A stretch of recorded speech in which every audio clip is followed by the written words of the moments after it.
ಖುಷಿ. ಆದ್ರಿಂದ ಮಕ್ಕಳೇ, ಈಗಾಗಲೇ ನೀವು ಮಹಿಮನ ಡಾನ್ಸ್ ನೋಡಿದ್ರಿ. ನಮ್ಮಲ್ಲೆಲ್ಲ ಈಗ 8ನೇ ತರಗತಿ ಆದ್ಕೊಳ್ಳೆ ಟೀಚರ್ ನಮಗೆ ಪರೀಕ್ಷೆ, ಟೀಚರ್ ನಮಗೆ ಇದು ನಮ್ಗೆ ಆಗೋದಿಲ್ಲ, ನಾವು ಡಾಕ್ಟರ್ ಕಲಿಯೋದು.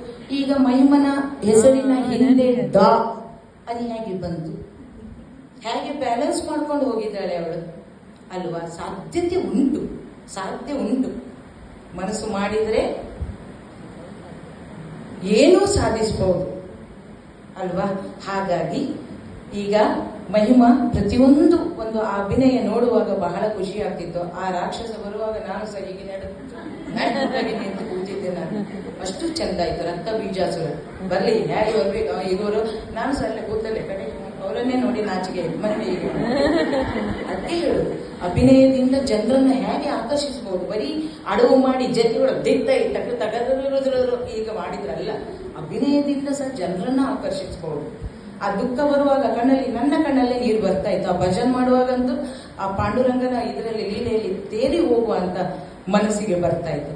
ಹಾಗಾಗಿ ಈ ಒಂದು ಅವಕಾಶ ನನಗೆ ಇಲ್ಲಿ ಬಂದು ಇಂತಹ ಒಂದು ಚಂದದ ಒಂದು ಒಳ್ಳೆಯ ನೃತ್ಯ ಪ್ರದರ್ಶನವನ್ನು ನೋಡಲಿಕ್ಕೆ ಅವಕಾಶ ಮಾಡಿಕೊಟ್ಟಂತ ಲಕ್ಷ್ಮೀ ಟೀಚರಿಗೂ ಹಾಗೂ ಶ್ರೀ ವಿದ್ಯಾ ಸಂದೇಶರಿಗೂ ನನ್ನ ಮನದಾಳದ ವಂದನೆಯನ್ನು ಸಲ್ಲಿಸ್ತೇನೆ. ಹಾಗೆ ಡಾಕ್ಟರ್ ಮಹಿಮಾ, ವಿದೂಷಿ ಡಾಕ್ಟರ್ ಮಹಿಮಾ ಇನ್ನು ಮುಂದೆ ಸಹ ಬೇಕಾದಷ್ಟು ಕಾರ್ಯಕ್ರಮಗಳನ್ನು ಕೊಟ್ಟು ಬಹಳ ಎತ್ತರಕ್ಕೆ ಬೆಳೆಯಲಿ ಅಂತ ಆಶೀರ್ವಾದವನ್ನು ನೀಡುತ್ತಾ, ಮಕ್ಕಳೆಲ್ಲರಿಗೂ ಶುಭವಾಗಲಿ.